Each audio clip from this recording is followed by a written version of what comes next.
जब हमारे आज का प्रोग्राम का समापन होगा, जब कुछ छात्राएं हमारे घर के लिए जाएंगे, उससे पहले हमारी रोज आरती होती है। आरती के लिए जब तक आरती नहीं होती आप लोग सब बने रहेगा। और उससे पहले हमारे अध्यक्ष श्री भाई राम कटवाल जी आपको संबोधन करेंगे और हमारे जो संरक्षक है बॉडी भाई वो स्टाफ को जय भारत।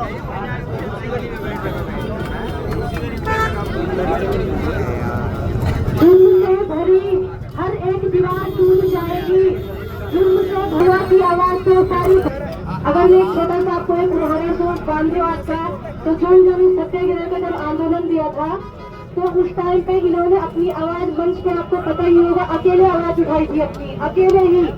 तो हो सकता है उस टाइम पे गांधी जी ये सोच सकते, अरे इसके बाद मेरा इस चीज का नतीजा क्या होगा, मुझे अपना सफलता मिलेगी या नहीं मिलेगी। लेकिन इन्होंने ये नहीं सोचा, वो अपने हक के लिए लड़े और वो लड़ते रहे। आज वही सत्याग्रह आंदोलन आजादी का सबसे बड़ा आंदोलन बना, सबसे बड़ा आंदोलन बना।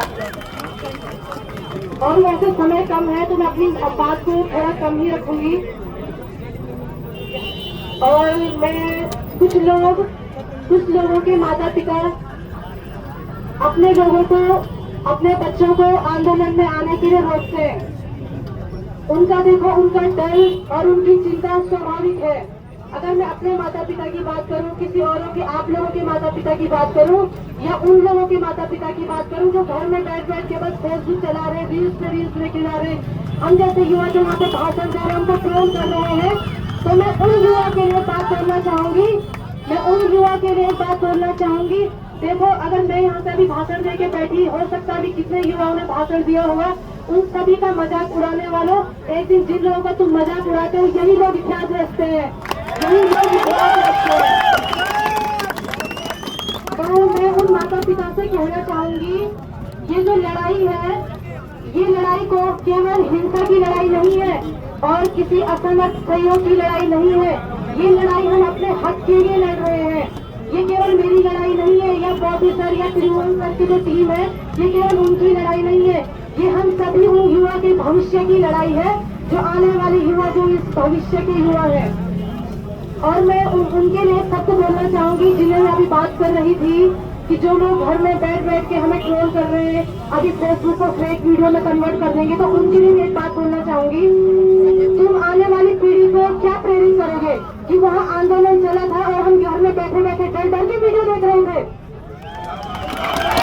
हम तो अपनी आने वाली पीढ़ी को ये प्रेरित करेंगे, हम उन्हें बताएंगे, हम भी उन्हें अपने आगे के लिए, आने वाले आंदोलन के लिए प्रेरित करेंगे। ना जाने हाकम सिंह ऐसा कितने हाकम सिंह को हमें फेस करना पड़ेगा, कितना फेस करना पड़ेगा। और उनके लिए मैं एक बात और बोलूंगी, अगर तुम अपने हक के लिए नहीं लड़े, तो आने वाले टाइम में तुम्हें अपने सिलेबस को छोड़ के आंदोलन की डेट शीट याद करनी पड़ेगी, आंदोलन की डेट शीट याद करनी पड़ेगी। और उस डेट शीट याद करके भी आप लोग करोगे क्या, जब तक भी पेपर में लीक होना है।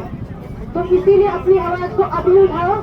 और बस एक बात कहना चाहूंगी, आपको मैं एक एग्जाम्पल देती हूँ कि अब देखो, आपको डरना नहीं है कि हम आंदोलन में जाएंगे। मैं भी यहाँ पे सामने हूँ, मैं भी भाषण भाई, मैं भी बहुत दूर से आई हूँ। तो अगर यही डर मेरे अंदर होता तो आज मैं यहाँ पर उपस्थित नहीं होती। तो इसीलिए मैं बोलना चाहूंगी, अपने डर को बिल्कुल निडर होकर अपना सामना करो, अपने हक के लिए लड़ो। और मैं उन परिजनों से कहूंगी, उनसे अनुरोध करूंगी, अपने बच्चों का हौसला बढ़ाओ। Your love and your guidance give them strength. तुम्हारा आशीर्वाद, तुम्हारा प्यार ही हमारे इस आंदोलन की ताकत है। तुम्हारा आशीर्वाद ही हमें एक दिन हमें नई सफलता दिखाएगा।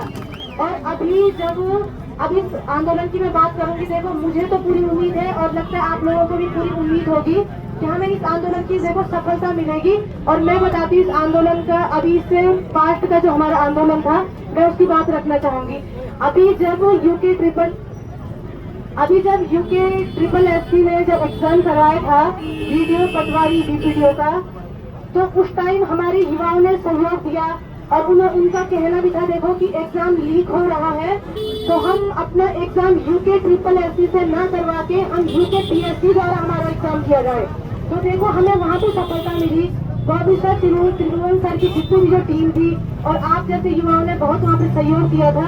तो उस टाइम भी हमें, ये भी हमारे आंदोलन था। आंदोलन ये नहीं कि खड़क तो कर रही है, ये आंदोलन है। हमें हर एक चीज में, छोटी छोटी चीज में जो सफलता मिलना है उसे भी आंदोलन का पार्ट करेंगे।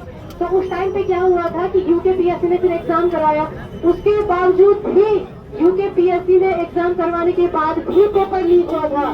और भाई एवं बहनों, यूकेपीएससी का जब लीक हुआ था वीडियो पटवारी का, उस पेपर की जांच के साथ साथ हमें पता चलता है कि जेई और एई का पेपर भी लीक हुआ था। और किस चीज की सफलता अगर मैं बात करूं तो मेरे खुद के भाई और न जाने आप लोग को भी कितने भाई बहन ने उस चीज में सफलता प्राप्त करी है। उस टाइम पे जो जेई और एई का एग्जाम दोबारा हुआ था तो हमारे भाई एवं बहनों को उस टाइम पे भी बहुत बड़ी सफलता मिली है। तो मुझे लगता है समय थोड़ा कम है, तो कल अगर मौका मिला तो अपनी बात को रखूंगी। जय हिंद, जय उत्तराखंड, जय भारत।